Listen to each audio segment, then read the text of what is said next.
ಪ್ರೀತಿಯ ಓದುಗ ಬಂಧುಗಳಿಗೆ ಈ ನಿಮ್ಮ ಶಿಲ್ಪ ಎಂ ಶಿವಪಾರು ಮಾಡುವ ನಮಸ್ಕಾರಗಳು. ಕಲ್ಯಾಣ ಪ್ರೇಮ ಕಲ್ಯಾಣ ಭಾಗ 2 29ನೇ ಸಂಚಿಕೆ. ಅಮ್ಮ ಎಂದು ರಾಗ ಎಳೆದ ದೀಪು ನೋಡಿ ಪ್ರಿಯ, ಸಪ್ತ, ಕಾವ್ಯ ಎಲ್ಲರೂ ನಕ್ಕಿದ್ದರು. ಸಪ್ತರು ದೀಪು ಸೆರಗಿಗೆ ಪಿನ್ ಹಾಕಿ ನಗುವ ಕಾವ್ಯ ಬೆನ್ನಿಗೆ ಪುಟ್ಟ ಪೆಟ್ಟು ಕೊಟ್ಟರು. ಕಾವ್ಯ, ಅಕ್ಕ, ದೀಪು ರಾಗ ಎಳೆದಾಗ ನನಗೇನೋ ನೆನಪಾಯ್ತು, ಹೇಳಲಾ ಎಂದರು. ಸಪ್ತ, ಗೊತ್ತು, ಈಗ ಅದೆಲ್ಲ ಬೇಡ, ಸುಮ್ಮನೆ ಇರು ಎಂದರೆ ಪ್ರಿಯ ನಗುತ್ತಾ, ಏನೇ ನೆನಪಾಯ್ತು ಕಾವ್ಯ, ನನಗೂ ಹೇಳು ಎಂದರು. ಸಪ್ತ, ನಾನು ಹೊರಗೆ ಹೋಗಿ ಅಕ್ಷಯ್ ಅವರನ್ನ ಕಳುಹಿಸ್ತೀನಿ ಎಂದು ಹೊರಟವರ ಕೈ ಹಿಡಿದ ಕಾವ್ಯ, ಅಕ್ಕನ ಸೀಮಂತದಲ್ಲಿ ಅಕ್ಕ ಕೂಡ ಹೀಗೆ ರಾಗ ಎಳೆದಿದ್ಲು. ಯಾಕೆ ಗೊತ್ತಾ, ಭಾವನೇ ಇವಳಿಗೆ ಒಡವೆ ತೊಡಿಸಿ ತಯಾರಿ ಮಾಡಬೇಕು ಅಂತ ಬಯಕೆ ಆಗಿತ್ತು. ಈಗ ದೀಪು ಕೂಡ ಅದೇ ಬಯಕೆಯಿಂದ ಅಮ್ಮ ಅಂತ ರಾಗ ಎಳೀತಿರೋದು ಎಂದು ನಗಲು ಸಪ್ತಾರು ತಂಗಿ ಮಾತಿಗೆ ನಾಚಿಕೆ ಹೊದ್ದು ಕೈ ಬಿಡಿಸಿಕೊಂಡು ಅಲ್ಲಿಂದ ಹೊರಗೆ ಬಂದರು. ಕಾವ್ಯ, ದೀಪು ಅಳಿಯಂದ್ರು ಬರ್ತಾರೆ, ತಯಾರಿ ಮಾಡ್ತಾರೆ, ನಾವು ಹೋಗ್ತೀವಿ. ಆದರೆ ನಿಂದು ಮೋಸ ಕಣೆ ದೀಪು, ಅಳಿಯಂದ್ರೆ ಸೀರೆ ಉಡಿಸ್ತಾ ಇದ್ರೇನೋ, ಅಕ್ಕನ ಕೈನಲ್ಲಿ ಯಾಕೆ ಸೀರೆ ಉಡಿಸಿಕೊಂಡೆ ಎಂದು ನಗಲು ಕಾವ್ಯ ಚಿಕ್ಕಿ, ಹೋಗಿ ಪೋಲಿ ಚಿಕ್ಕಿ ನೀವು ಎಂದು ನಕ್ಕಿದ್ದಳು ದೀಪು. ಇಬ್ಬರೂ ಹೋಗಲು ಸಪ್ತರ ಮಾತು ಕೇಳಿ ಅಕ್ಷಯ್ ಕೋಣೆ ಪ್ರವೇಶಿಸಿದ್ದ. ಮಡದಿ ಇನ್ನೂ ತಯಾರಾಗಿಲ್ಲದ್ದು ನೋಡಿ ದೀಪು, ಏನು ಇದು, ಇನ್ನೂ ತಯಾರಾಗಿಲ್ಲ, ಒಡವೆ ಹಾಕಿಲ್ಲ, ಹೂ ಮುಡಿದಿಲ್ಲ, ಹಣೆಗೂ ಇಟ್ಟಿಲ್ಲ ಎಂದು ಕೇಳಿದವನ ಕೊರಳ ಸುತ್ತಲೂ ತನ್ನ ಕೈಗಳ ಹಾರ ಹಾಕಿ, ಅದೆಲ್ಲ ನೀವೇ ಹಾಕ್ಬೇಕು ರೀ ಎಂದು ಅವನೆದೆಗೆ ಮುಖ ಒತ್ತಲು ಅಕ್ಷಯ್ ನಕ್ಕು ತನ್ನವಳ ಹಣೆಗೆ ಮುತ್ತಿಟ್ಟು ಕೂರಿಸಿ ತಾನೇ ತನ್ನವಳಿಗೆ ಒಡವೆ ಹಾಕಿ ಹೂವು ಮುಡಿಸಿ ಹಣೆಗೆ ಸಿಂಧೂರ ಹಚ್ಚಿ ಬಳೆ ತೊಡಿಸಿದ್ದ. ತನ್ನವಳ ಅಂದ ಕಣ್ಣು ತುಂಬಿಕೊಂಡವ ಗಲ್ಲದ ಮೇಲೊಂದು ಕಪ್ಪು ಚುಕ್ಕಿ ಇಟ್ಟು ತನ್ನವಳ ತೋಳಲ್ಲಿ ತುಂಬಿಕೊಂಡಾಗ ಅವನ ಕಣ್ಣಿಂದ ಹನಿಯೊಂದು ಜಾರಿತ್ತು. ತನ್ನವಳಿಗೆ ತಿಳಿಯುವ ಮೊದಲೇ ಕಣ್ಣೀರ ಹನಿ ಒರೆಸಿಕೊಂಡಿದ್ದ. ಸಪ್ತಾರು ನಗುತ್ತಾ ಕೋಣೆಯಿಂದ ಹೊರಗೆ ಬಂದಾಗ ರುದ್ರಪ್ಪಾರು ಚಂದು ಜುಟ್ಟು ಕಟ್ಟಲು ಹೆಣಗಾಡುತ್ತಿದ್ದರು.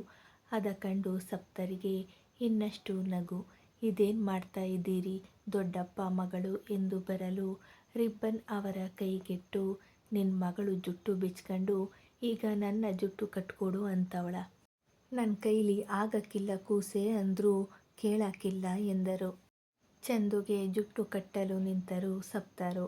ಚಂದು ದೊಡ್ಡಪ್ಪನ ಕೊರಳು ಬಳಸಿ ಅವರ ತೊಡೆ ಮೇಲೆ ನಿಂತಿದ್ದಳು. ಅವಳ ತುಂಟ ಬೆರಳುಗಳು ದೊಡ್ಡಪ್ಪನ ಕೂದಲಲ್ಲಿ ಓಡಾಡಿ ಅವರ ಬಾಚಿದ ಕೂದಲೆಲ್ಲ ಹಾಳು ಮಾಡುತ್ತಿದ್ದವು. ಮಗಳಿಗೆ ಜುಟ್ಟು ಕಟ್ಟಿದ ನಂತರ ಕೆದರಿದ ಪತಿ ಕೂದಲು ಕೂಡ ಬಾಚಿದ ಮಡದಿಯ ಕಣ್ಣರಳಿಸಿ ನೋಡಿದ್ದರು ರುದ್ರಪ್ಪ. ಭಾಗೀರಥಿಯವರು ಹತ್ತಿರ ಬಂದಾಗ ತಮ್ಮ ಕೆಲಸಕ್ಕೆ ನಾಚಿ ಸರಿದು ನಿಂತರು. ಅವರ ಅತ್ತಮ್ಮ ನಗುತ್ತಾ, ಗಂಡಯ್ಯಂಗ ತಲಬಾಚ್ಕೊಡ್ತಿದ್ಯಾ ಸೊಸಿಯವ್ವ ಎಂದರೆ ಗಂಡ ಹೆಂಡತಿ ಇಬ್ಬರಿಗೂ ಅಲ್ಲಿ ಮುಜುಗರವಾಗಿತ್ತು. ಹಿಂದೆಯೇ ಕಾವ್ಯ ಪ್ರಿಯಾರ ನಗುವ ಸದ್ದು ಕೇಳಿ ಮಗಳ ಹೊತ್ತು ಹೊರಗೆ ನಡೆದು ಬಿಟ್ಟರು ಸಿಂಹಪ್ಪ. ಸಪ್ತರು ಕಣ್ಣಲ್ಲೇ ಗದರಿದ್ದರು ಇಬ್ಬರನ್ನು. ದೀಪು ತಯಾರಾದ ನಂತರ ಮೊದಲು ಹುಡುಕಿದ್ದೇ ಅಪ್ಪನನ್ನು. ರುದ್ರಪ್ಪ ಒಳ ಬಂದವರು ತಮ್ಮ ಮಗಳ ನೋಡಿದ್ದರು. 30 ವರ್ಷವೇ ಕಳೆದು ಹೋಗಿದೆ ಪುಟ್ಟ ದೀಪು ಅವರ ತೋಳು ಸೇರಿ. ಇಂದು ಅವಳ ಒಡಲಲ್ಲಿ ಪುಟ್ಟ ಕೂಸೊಂದು ಇರುವುದು. ಇಂತಹ ಸಂಭ್ರಮದಲ್ಲೆಲ್ಲ ಅಣ್ಣ ವಿಶ್ವರೇ ನೆನಪಾಗುತ್ತಿದ್ದರು ಅವರಿಗೆ. ವಿಶ್ವನ ಎಲ್ಲರೂ ಮರೆತು ಹೋದರೂ ದೀಪುಗೆ ವಿಶ್ವರ ಕೊರತೆ ಕಾಣದೆ ಹೋದರೂ ರುದ್ರಪ್ಪರ ಮನದಲ್ಲಿ ಅಣ್ಣನ ನೆನಪು ಹಸಿಯಾಗೇ ಇತ್ತು. ಮಗಳ ತಲೆ ಒಮ್ಮೆ ನೇವರಿಸಿ ಮಮತೆ ತುಂಬಿದ ಮುತ್ತೊಂದು ಮಗಳ ಹಣೆಗೆ ಸೇರಿಸಿದ್ದರು. ಆಗಲೇ ದೀಪುಗೆ ಪೂರ್ಣತೆ ದೊರಕಿದ್ದು. ನಂತರ ಅಮ್ಮನ ಕೆನ್ನೆಗೆ ಮುತ್ತಿಟ್ಟು ಮರುಮುತ್ತೊಂದು ಪಡೆದಳು. ಎಲ್ಲರೂ ಹೊರಟು ಫಂಕ್ಷನ್ ಹಾಲ್ ತಲುಪಿದ್ದರು. ದಯಾ, ದೀಕ್ಷಾ ಇಬ್ಬರು ಹಾಲ್ ತಲುಪಿದಾಗ ಬಾಗಿಲಲ್ಲೇ ಇದ್ದರು ರುದ್ರಪ್ಪ. ಅವರ ಕಣ್ಣಿಗೆ ಜೊತೆಯಲ್ಲಿ ಹೆಜ್ಜೆ ಹಾಕುವ ಆ ಇಬ್ಬರು ಕಾಣಲು ರುದ್ರಪ್ಪರ ಮನದಲ್ಲಿ ಯೋಚನೆಯೊಂದು ಮೂಡಿತು. ಗತ್ತಲ್ಲಿ ನಡೆಯುತ್ತಾ ಬಂದ ದಯಾ ಮಾವಯ್ಯನ ಕಂಡು ತುಸುಬಾಗಿದ್ದ. ದೀಕ್ಷಾ ಮೊಗ ಇನ್ನಷ್ಟು ಅರಳಿತ್ತು ಅವಳ ಆರಾಧ್ಯ ದೈವ ಕಂಡು. ದಯಾ, ದೊಡ್ಡೋನು ಚಿಕ್ಕೋನು ಇನ್ನೂ ತಲುಪಿಲ್ಲ, ಊಟತ್ತಾವ ಒಸಿ ನೋಡು ಎನ್ನಲು ಸರಿ ಮಾವಯ್ಯ ಎಂದು ಪಂಚೆ ಎತ್ತಿ ಕಟ್ಟುತ್ತಾ ಸರಿದು ಹೋಗುವಾಗ ಒಮ್ಮೆ ದೀಕ್ಷಾ ನೋಡಿಯೇ ಹೋಗಿದ್ದ. ಡಾಕ್ಟ್ರಮ್ಮ, ನಮ್ಮವಳು ದೀಪು ಎಲ್ಲ ಒಳಗವರ, ಹೋಗವ್ವ ಎಂದರು. ತಲೆಯಾಡಿಸಿ ಒಳಗೆ ನಡೆದಳು. ಹಿಂದೆಯೇ ಆರ್ಯ ಮತ್ತು ಆದಿ ಬೈಕ್ ಬಂದು ನಿಂತಿದ್ದವು. ವಿಷಲ್ ಹಾಕುತ್ತಾ, ನೀ ಸನಿಹಕ್ಕೆ ಬಂದರೆ ಹೃದಯದ ಗತಿಯೇನು, ರಾಗ ಹಾಡುತ್ತಿದ್ದ ಆರ್ಯನ ಸ್ವರರಾಗ ಅಪ್ಪಾಜಿಯ ಕಂಡು ನಿಂತಿತ್ತು. ಅರುಣ, ಅವನಿ ಇಬ್ಬರೂ ಮೊದಲು ಇಳಿದು ನಡೆದಿದ್ದರು. ಮಾವಯ್ಯ ಎಂದು ಕೂಗಿ ನಕ್ಕವಳಿಗೆ ತಾವು ನಕ್ಕು ನಡಿರವ್ವ ಒಳಿಕ ಎಂದರು. ಹಿಂದೆ ಆರ್ಯ ಬುಟ್ಟಿ ಹೂವು ಹಿಡಿದು ನಡೆದವ ಓರೆಗಣ್ಣಲ್ಲಿ ಸಿಂಹಪ್ಪನ ನೋಡಿ ಹೋಗಿದ್ದ. ಆ ಓರೆ ನೋಟ ಸಿಂಹಪ್ಪ ಸಹ ನೋಡಿತ್ತು. ಆದಿ ಬಸ್ನಲ್ಲಿ ಬಂದವರ ವಿಚಾರಿಸುತ್ತಾ ಊಟದ ಹಾಲಿಗೆ ತಿಂಡಿ ತಿನ್ನಲು ಕಳುಹಿಸಿಕೊಟ್ಟ. ಹೂವಿನ ಬುಟ್ಟಿ ಹಿಡಿದು ಬಂದ ಆರ್ಯನ ನೋಡಿ ಎಲ್ಲರೂ ನಕ್ಕಿದ್ದರು. ಕಾವ್ಯ, ಏನೋ ಚಿಕ್ಕೋನೆ ಇದು, ಯಾವಾಗಿಂದ ಹೂವು ಮಾರೋ ಹೊಸ ಕೆಲಸ ಶುರು ಹಚ್ಕೊಂಡೆ ಎಂದು ನಕ್ಕರೆ, ಚಿಕ್ಕಪ್ಪ ನಿನ್ನ ಸೀರೆ ಇಸ್ತ್ರಿ ಮಾಡೋದು ನೋಡೋ ಸೌಭಾಗ್ಯ ಸಿಕ್ಕಿದ ದಿನದಿಂದ ಎಂದು ಕಣ್ಣು ಹೊಡೆದಿದ್ದ. ಅವನಿಗೊಂದು ಗುದ್ದು ಕೊಟ್ಟಿದ್ದರು ಕಾವ್ಯ. ಅಪ್ಪ ದೇವ್ರೇ, ನಮ್ಮ ಸುತ್ತಮುತ್ತ ಇರೋರೆಲ್ಲ ಲೇಡಿ ಪೈಲ್ವಾನ್ಗಳೇ, ಹೊಡೆಯೋದೇ ಆಯ್ತು ಎಂದು ನಕ್ಕವನ ಮನ ನಿನ್ನವಳು ಹೊಡೆಯೋಲ್ಲ ಬಿಡು ಎಂದಂಗಿತ್ತು. ಹೋಗಿದ್ದೆ ಭಾವನ ಕೈಗೆ ಹೂವಿನ ಬುಟ್ಟಿ ಇಟ್ಟು ದೀಪಕ್ಕನ ಬಳಿ ನಡೆದ. ಅಕ್ಷಯ್ ಕೈನಲ್ಲಿದ್ದ ಹೂವಿನ ಬುಟ್ಟಿ ನೋಡಿ ನಕ್ಕವ ತನ್ನ ಅತ್ತೆಯರ ಕೈಗೆ ಹೂವು ತಲುಪಿಸಿ ತನ್ನ ಸ್ನೇಹಿತರನ್ನ ಬರಮಾಡಿಕೊಳ್ಳಲು ನಿಂತ. ಆದಿ ಕೂಡ ಅಕ್ಕನ ಸನಿಹ ಬಂದಿದ್ದ. ದೀಪಕ್ಕ, ಸೂಪರ್ ಕಣೆ, ಮೊದಲೇ ಮುದ್ದು ನೀನು, ಈಗ ಇನ್ನೂ ಮುದ್ದಾಗಿ ಕಾಣ್ತಾ ಇದ್ದೀಯ, ದೃಷ್ಟಿ ಆದೀತು ಎಂದು ಅಕ್ಕನ ಕೆನ್ನೆಗೆ ಮುತ್ತಿಟ್ಟ. ಹೋ, ದೃಷ್ಟಿ ಬೊಟ್ಟು ಇಟ್ಟವ್ರೆ, ಯಾರು, ಭಾವನೆ ಇರಬೇಕು, ಅವರದ್ದೇ ಅಲ್ವೇ ಹೆಚ್ಚು ದೃಷ್ಟಿ ಬೀಳದು ನಿಂಗ ಎಂದು ಹುಬ್ಬು ಹಾರಿಸಿ ನಗಲು ದೀಪುವಿನಿಂದಲೂ ಪೆಟ್ಟು ಸಿಕ್ಕಿತ್ತು. ನೋವಾಗದಿದ್ದರೂ ನೋವಾದಂತೆ ನಟಿಸಿದ್ದ. ಆದಿ ಕೂಡ ಅಕ್ಕನ ತುಂಬಿದ ಕೆನ್ನೆಗೆ ಮಮತೆಯ ಮುತ್ತಿಟ್ಟು, ಅಕ್ಕ, ತುಂಬ ಮುದ್ದಾಗಿ ಕಾಣಿಸ್ತಾ ಇದ್ದೀಯ, ನಾಳೆಯಿಂದ ಒಟ್ಟಿಗೆ ಇರ್ತೀವಿ ನಾವೆಲ್ಲ, ಆದರೆ ಪಾಪ ಭಾವ ವಾರ ಕಾಯೋದು ಡೌಟ್, ಮಧ್ಯರಾತ್ರಿ ಆದರೂ ಸರಿಯೇ ಅಂತ ಮನೆಗೆ ಬರ್ತಾರೆ ಬಿಡು, ನಿನ್ನ ಬಿಟ್ಟು ಇರೋದಿಲ್ಲ ಅವರು ಎಂದು ನಕ್ಕಿದ್ದ. ದೀಪು ನಾಚಿದ್ದಳು.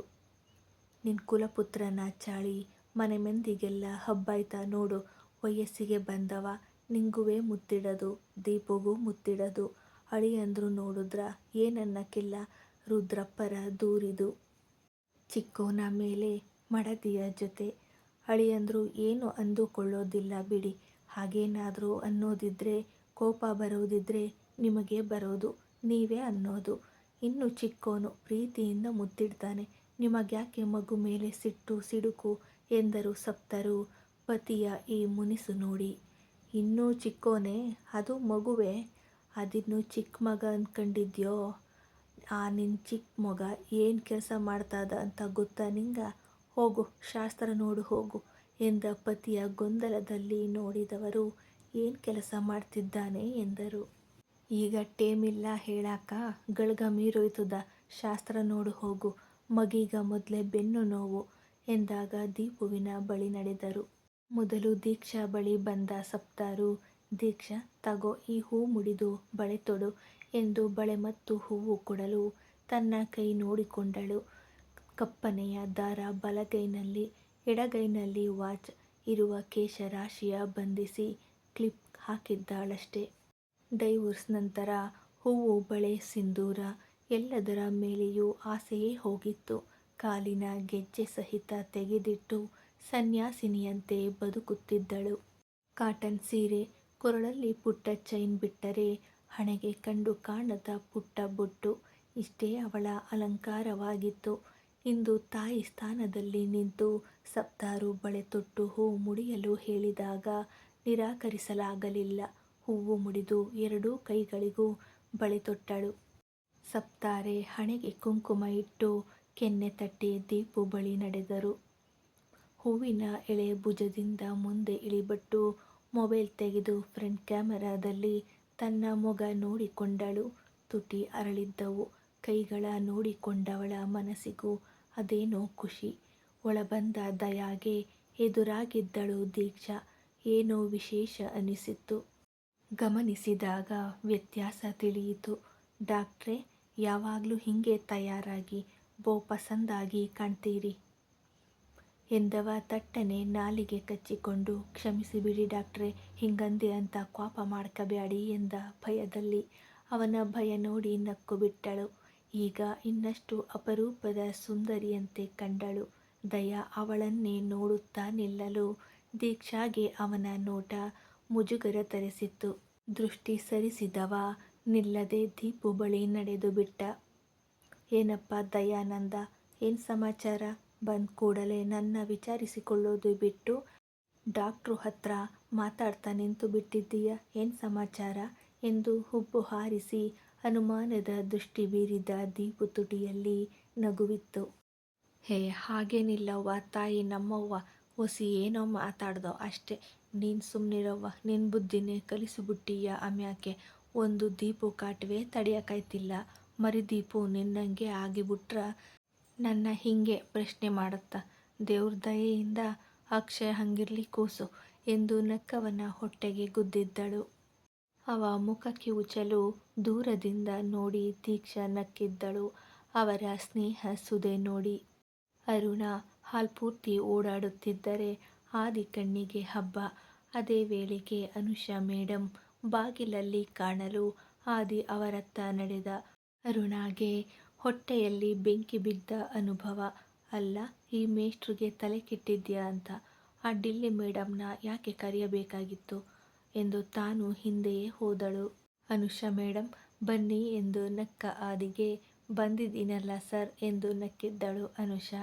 ಬಂದ ಮೇಲೆ ಮತ್ತೆ ಏನು ಬನ್ನಿ ಬನ್ನಿ ಅನ್ನೋದು. ಗೊಣಗಿಕೊಂಡೇ ಬಂದವಳು ಹಾಯ್ ಮೇಡಂ ಎಂದಳು ಇಲ್ಲದ ನಗು ಹೊತ್ತು. ಹಾಯ್ ಆದಿ ಸರ್ ಮಾವನ ಮಗಳೇ ಎಂದು ನಕ್ಕಿದ್ದಳು. ಅರುಣ ಆದಿ ಮುಖ ನೋಡಿ ಪುಟ್ಟ ನಗು ನೀಡಲು ತುಂಬ ಚಂದ ಕಾಣ್ತಾ ಇದ್ದೀರಾ, ನಿಮ್ಮ ಡ್ರೆಸ್ ತುಂಬ ಚೆನ್ನಾಗಿ ಕಾಣ್ತಿದೆ ಎಂದು ಅನುಷಾ ಮನಸಾರೆ ಅರುಣಳ ಹೊಗಳಲು. ಥ್ಯಾಂಕ್ ಯು ಮೇಡಂ, ಇದು ನಮ್ಮ ಭಾವನೇ ಆಯ್ಕೆ ಮಾಡಿ ಕೊಡಿಸಿದ್ದು. ಮತ್ತೆ ಈ ಹೂ ಕೂಡ ಭಾವನೆ ಬೆಳಗ್ಗೆ ಕೊಡಿಸಿದ್ದು ಎಂದು ಆದಿ ತೋಳು ಬಳಸಿದ್ದಳು. ಆದಿ ಹುಚ್ಚುಡುಗಿ ರೀತಿಗೆ ನಗು ತಡೆದು ಹುಬ್ಬು ತೀಡಿಕೊಂಡ. ಅದೇ ವೇಳೆಗೆ ಆರ್ಯ ಅವನಿಯನ್ನ ಹುಡುಕಿ ಬಂದಿದ್ದ. ಹಾಯ್ ಆರ್ಯ ಸರ್ ಎಂದ ಅನುಷಾ ಧ್ವನಿಗೆ ನಿಂತವ.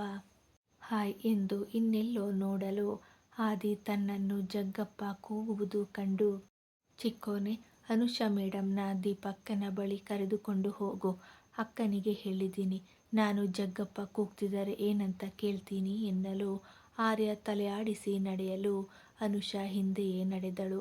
ಅರುಣ ಕೈ ಬಿಡದ್ದು ನೋಡಿ ಅರುಣ ಕೈ ಬಿಡು ಎಂದರೆ, ಆ ಮೇಡಂ ಒಬ್ಬರನ್ನೇ ಯಾಕೆ ಕರೆಯಬೇಕಿತ್ತು ಮೇಷ್ಟ್ರೆ ನೀವು?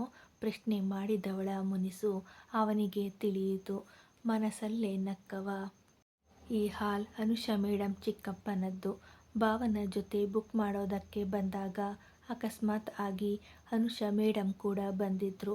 ಹಾಗೆ ಸೀಮಂತಕ್ಕೆ ಬನ್ನಿ ಅಂತ ಕರೆದೆ, ಬಂದ್ರು. ಅವರು ಸೀಮಂತಕ್ಕೆ ಬಂದ್ರೆ ನಿನಗೇನು ತೊಂದರೆ ಎಂದ. ಹಾ, ನನಗೇನು ತೊಂದರೆ? ಏನೂ ಇಲ್ಲ ಎಂದವಳು ಕೂದಲು ಹಿಂದೆ ಎಸೆದು ಹೋದಳು. ಅವಳ ರೀತಿಗೆ ನಗುತ್ತಾ ಅಲ್ಲಿಂದ ಸರಿದು ಹೋದ. ಆರ್ಯನ ಪಕ್ಕದಲ್ಲೇ ನಡೆದ ಅನುಷಾ ಮೇಡಂ ಕಣ್ಣು ಅವನ ಮೇಲೆಯೇ ಇರುವುದು ತಿಳಿದು ಹೋಯಿತು ಅವನಿಗೆ. ಬೇರೆ ಯಾರೇ ಆಗಿದ್ದರೂ ಕಣ್ಣಲ್ಲೇ ಹೆದರಿಸಿ ಕಳುಹಿಸಿ ಬಿಡುತ್ತಿದ್ದ. ಆದರೆ ದೊಡ್ಡವನಿಗಾಗಿ ಸುಮ್ಮನಾದ. ದೀಪುಗೆ ಶುಭ ಕೋರಿ ಉಡುಗೊರೆ ನೀಡಿದ ನಂತರ ಊಟದ ಹಾಲ್ನತ್ತ ಕರೆದುಕೊಂಡು ಹೊರಟ.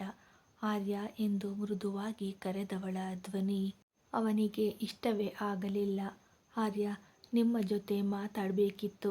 ನಿಮ್ಮನ್ನ ನೋಡೋದಕ್ಕೆ ನಾನು ಬಂದಿದ್ದು ಎಂದವಳತ್ತ ಚೂಪು ನೋಟ ಬೀರಿದ್ದ. ನನಗೆ ನೀವು ಮೊದಲ ಬಾರಿ ನೋಡಿದಾಗಲೇ ಮೆಚ್ಚುಗೆ ಆದ್ರಿ.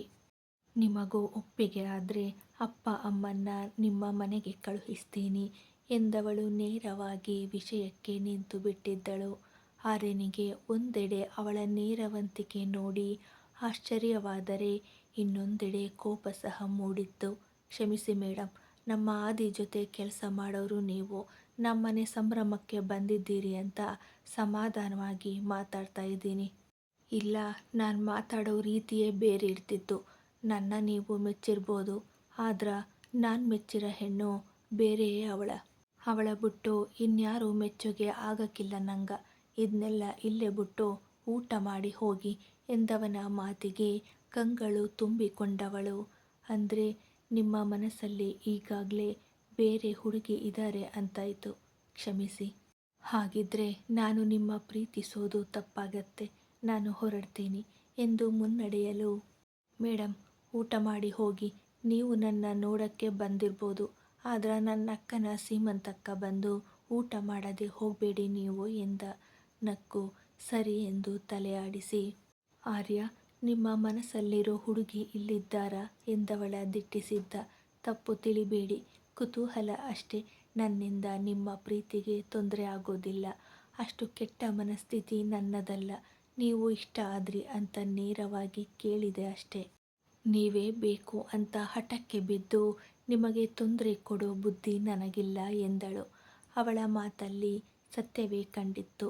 ಒಮ್ಮೆ ಸುತ್ತಲೂ ಕಣ್ಣಾಡಿಸಿದ್ದ ಅವನಿ ಚಂದು ಜೊತೆ ಊಟದ ಹಾಲ್ಗೆ ಬಂದು ಅವಳಿಗೆ ಐಸ್ ಕ್ರೀಮ್ ಕೊಡಿಸಿ ಕರೆದುಕೊಂಡು ಹೊರಟಿದ್ದಳು. ಹೋಯ್ ಕುಳ್ಳಿ ಎಂದು ಕೂಗಿದ್ದ. ಬೆಚ್ಚಿ ನಿಂತು ಅವನತ್ತ ನೋಡಲು ಬಾಯ್ ಎಂದು ತಲೆ ಆಡಿಸಿದ್ದ. ಪುಟ್ಟ ಮಗುವಂತೆ ಚಂದು ಜೊತೆ ಅವನತ್ತ ನಡೆದಳು. ಏನು ಎಂದಳು ಮೆಲ್ಲನೆ. ಮೇಡಮ್ ನಿನ್ನ ನೋಡಬೇಕು ಅಂದ್ರು, ಕೂಗ್ದೆ ಎಂದ. ಹೇಳಿ ಮೇಡಮ್ ಎಂದು ಮುಗ್ಧವಾಗಿ ಕೇಳಿದಳು. ನಿಮ್ಮ ಹೆಸರೇನು ಎನ್ನಲು ಅವನಿ ಎಂದಳು ಮೆಲ್ಲನೆ. ಆರ್ಯ, ನಿಮ್ಮ ಜೋಡಿ ತುಂಬ ಚಂದ ಇದೆ ಎಂದ ಮೇಡಮ್ ಮಾತಿಗೆ ಗಾಬರಿಯಲ್ಲಿ ಆರ್ಯನತ್ತ ನೋಡಿದಳು ಅವನಿ. ಕಣ್ಣು ಹೊಡೆದವನ ರೀತಿಗೆ ಹುಡುಗಿ ಭಯದಲ್ಲಿ ಸುತ್ತಲೂ ಒಮ್ಮೆ ನೋಡಲು ಚಂದು ಅವನಿ ಅಕ್ಕ ಬಾ ಹೋಗೋಣ ಎನ್ನಲು ಮೆಲ್ಲನೆ ಅಲ್ಲಿಂದ ಸರಿದು ಹೋದಳು. ಆರ್ಯನ ಮಾತಿನಂತೆ ಊಟಕ್ಕೆ ಕುಳಿತಳು ಅನುಷಾ. ಆದರೆ ಅವಳ ಮನಸ್ಸಿಗೆ ನೋವಂತೂ ಖಂಡಿತ ಆಗಿತ್ತು. ಆರ್ಯ ಮತ್ತೆ ಆದಿಯ ಕೂಗಿ ಅವಳ ಜೊತೆ ಬಿಟ್ಟು ಹೊರಟು ಬಿಟ್ಟ. ಆದಿ ಊಟದ ನಂತರ ಅಪ್ಪ ಅಮ್ಮನಿಗೆ ಪರಿಚಯಿಸಿದ. ತುರ್ತು ಕೆಲಸವಿದೆ, ಶಾಸ್ತ್ರದವರೆಗೂ ಇರಲಾಗದು ಎಂದು ತಿಳಿಸಿ ಹೊರಟವಳು ಒಮ್ಮೆ ಆರ್ಯನತ್ತ ನೋಡಿದ್ದಳು. ಅವನ ದೃಷ್ಟಿ ಅವನಿ ಮೇಲಿತ್ತು. ನೋಡಿದವಳು ಯಾವ ಹೂವು ಯಾರ ಮುಡಿಗೋ ಎಂದು ನಗುತ್ತಾ ಅಲ್ಲಿಂದ ಹೊರಟಳು. ದೀಪುವನ್ನ ಕೂರಿಸಿ ಹೆಂಗಸರು ಶಾಸ್ತ್ರ ಮಾಡಲು ನಿಂತರೆ ದೀಪು ತಡೆದಿದ್ದಳು. ಭಾಗೀರಥಿ ಅಜ್ಜಿ, ಯಾಕವ್ವ ದೀಪು, ಶಾಸ್ತ್ರ ಮಾಡ್ಲಿ ಬಿಡು ಕೂಸೆ ಎಂದರೆ, ಅಜ್ಜಿ, ಮೊದಲು ಅಪ್ಪನಂಗೆ ಶಾಸ್ತ್ರ ಮಾಡಿ ಹರಸಬೇಕು, ಆಮೇಲೆ ಅಮ್ಮ, ನಂತರ ಉಳಿದವರು ಎಂದಳು. ಅವಳ ಮಾತಿಗೆ ನೆರೆದವರೆಲ್ಲರ ತುಟಿಗಳು ಅರಳಿದ್ದವು. ರುದ್ರಪ್ಪ ಬಂದವರು ಮಗಳ ಹಣೆಗೆ ಕುಂಕುಮವಿಟ್ಟು ಕೈಗೆ ಬಂಗಾರದ ಬಳೆ ತೊಡಿಸಿ ಅಕ್ಷತೆ ಹಾಕಿ ಹರಸಿದಾಗ ದೀಪು ಮತ್ತು ರುದ್ರಪ್ಪರ ಮುಖದಲ್ಲಿ ಮೂಡಿದ ನಗುವಲ್ಲಿ ಅವರಿಬ್ಬರ ಬಂಧ ತೋರುತ್ತಿತ್ತು. ಕುಳಿತ ಭಂಗಿಯಲ್ಲೇ ಅಪ್ಪನ ನಡು ಬಳಸಿ ಹೊಟ್ಟೆಗೆ ಒರಗಿದಳು. ನಂತರ ಸಪ್ತರು ಶಾಸ್ತ್ರ ಮಾಡಿದವರು ದೇವಿಯ ಆಶೀರ್ವಾದ ಪಡೆದು ತಂದ ಬಳೆ ತೊಡಿಸಿ ಅಕ್ಷತೆ ಹಾಕಿ ಹರಸಿದ್ದರು. ಅಕ್ಷಯ್ ಮಡದಿ ಕೊರಳಿಗೆ ಬಂಗಾರದ ಹಾರ ಹಾಕಿ ಬೈತಲೆಗೆ ಸಿಂಧೂರ ಹಚ್ಚಿ ಮಡದಿ ಹಣೆಗೆ ತುಟಿಯೊತ್ತಿದ್ದ. ಪ್ರಿಯಾ ಪ್ರಸಾದರು ಬಂಗಾರದ ಉಂಗುರ ನೀಡಿ ಹರಸಿದ್ದರು. ಆರ್ಯ ಆದಿ ಕೂಡ ಅಕ್ಷತೆ ಹಾಕಿದವರು. ಇಬ್ಬರು ಅಕ್ಕನಿಗೆ ಅವಳಿಷ್ಟಪಡುವ ಜುಮುಕಿಗಳ ತಂದಿದ್ದರು. ಆಕಾಶ ಅಕ್ಕನಿಗಾಗಿ ಮಾವಿನಕಾಯಿ ತಂದು ಕೊಡಲು ಅವನ ಕೆನ್ನೆ ಹಿಂಡಿ ನಕ್ಕಿದ್ದಳು. ಜಗ್ಗಪ್ಪ ದಂಪತಿಗಳು ಕಾಲ್ಗೆಜ್ಜೆ ಕೊಟ್ಟರೆ ಕಾವ್ಯ ದಂಪತಿಗಳು, ಪರಮೇಶಪ್ಪ ದಂಪತಿಗಳು, ಬೈರ ದಂಪತಿಗಳು ಎಲ್ಲರೂ ಹರಸಿ ಉಡುಗೊರೆ ನೀಡಿದ್ದರು. ಅಜ್ಜಿ ತಾತ ಶೈಲಜ್ಜಿ ಅಕ್ಷತೆ ಹಾಕಿ ಹರಸಿದ್ದರು. ದಯಾ ಕೂಡ ಗೆಳತಿಗೆ ಜುಮುಕಿಯನ್ನೇ ತಂದಿದ್ದ. ದೀಕ್ಷಾ ರೇಷ್ಮೆ ಸೀರೆ ನೀಡಿದರೆ ಅರುಣ ಅವನಿ ದೀಪುವನ್ನ ಲಘುವಾಗಿ ಬಳಸಿ ಶುಭ ಕೋರಿದ್ದರು. ಚಂದು ದೀಪಕ್ಕನಿಗಾಗಿ ಚಾಕಲೇಟ್ ತಂದುಕೊಟ್ಟು ಮುತ್ತಿಟ್ಟಾಗ ಎಲ್ಲರೂ ನಕ್ಕಿದ್ದರು. ಉಳಿದವರು ಕೂಡ ಅಕ್ಷತೆ ಹಾಕಿ ಹರಸಿದ್ದರು. ಸಪ್ತ, ಪ್ರಿಯಾ, ಕಾವ್ಯ, ಅರುಣ, ಅವನಿ ಸೇರಿ ಆರತಿ ಮಾಡಿದ್ದರು. ನಂತರ ಎಲ್ಲರೂ ಊಟಕ್ಕೆ ತೆರಳಿದರೆ ದೀಪುಗೆ ಇಡೀ ಕುಟುಂಬದ ಒಂದೊಂದು ಕೈತುತ್ತು ಸೇರಿ ಹೊಟ್ಟೆ ತುಂಬಿತ್ತು. ದಯಾ, ನನ್ನ ಕೈತುತ್ತು ಬೇಡ್ವೇನೆ ದೀಪು ಎಂದು ತುತ್ತಿಡಲು ದೀಕ್ಷಾ, ನಾನು ತುತ್ತಿಡಲಾ ಎಂದು ಆಸೆಯಿಂದ ಕೇಳಿದಾಗ ದೀಪು ಬಾಯಿ ತೆರೆದಿದ್ದಳು. ಊಟ ಮುಗಿಸಿ ಹೊರಡುವಾಗ ಮೊದಲು ಕಣ್ಣು ತುಂಬಿಕೊಂಡಿದ್ದು ಅಕ್ಷಯ್. ಕಣ್ಣುಗಳ ಮೇಲೆ ತೇಲಿಸಿ ಕಣ್ಣೀರು ಕಾಣದಂತೆ ತಡೆಯುವ ಪ್ರಯತ್ನ ಸೋತಿತ್ತು. ದೀಪು ಅವನ ಕಂಗಳ ಒರೆಸಿ ಅಪ್ಪಿದ್ದಳು. ಸಪ್ತಾರು, ಪ್ರಿಯಾ, ಪ್ರಸಾದರಿಗೆ ಇಂದು ಅಕ್ಷಯ್ ಫ್ಲಾಟ್ನಲ್ಲೇ ಇದ್ದು ಬರಲು ಹೇಳಿದರು. ದೀಕ್ಷಾ ಅಪ್ಪ ಅಮ್ಮನ ನಡುವಲ್ಲಿ ಕುಳಿತು ಅಕ್ಷಯ್ಗೆ ಕೈ ಬೀಸಲು ಕಾರ್ ಮುಂದೆ ಸಾಗಿತ್ತು. ಅಕ್ಷಯ್ ಕಂಗಳ ಒತ್ತಿಕೊಂಡಾಗ ಪ್ರಸಾದ್ ಅವನ ಭುಜ ಬಳಸಿ ಸಮಾಧಾನ ಮಾಡಿದ್ದರು. ಮುಂದುವರಿಯುವುದು. ಕತೆ ಇಷ್ಟವಾಗ್ತಿದ್ರೆ ಓದಿ, ವಿಮರ್ಶೆ ನೀಡಿ, ಸಬ್ಸ್ಕ್ರೈಬ್ ಮಾಡಿ, ಪ್ರೋತ್ಸಾಹಿಸಿ.